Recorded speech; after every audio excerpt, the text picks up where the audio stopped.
शादी के लिए दबाव डालते हुए एक नौजवान ने शादीशुदा खातून पर पेट्रोल छिड़ककर उसे आग लगा दी और उसके बाद खुद को भी जला लिया। ये वाकया शमशाबाद मंडल के मौजूद तोनपल्ली में पेश आया। किशनगुड़ा के रहने वाले महेश गौड़ की शादी साल 2012 में सिंधिया नामी 29 साल खातून से हुई थी। इस जोड़े को 2 बच्चे हैं। वो दोनों तोनपल्ली में रहते थे। 3 साल कब्ल शोहर बीवी में इख्तलाफात हो गए, जिसके बाद खातून बच्चों के साथ अपने माँ बाप के घर चली गई।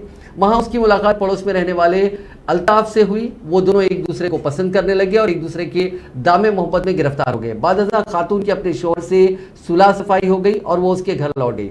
उसने अल्ताफ को नजरअंदाज करना शुरू कर दिया। जब अल्ताफ खातून पर शोहर को छोड़कर उससे शादी के लिए दबाव डाल रहा था, खातून ने इनकार कर दिया और अपने शोहर को यह बात बता दी।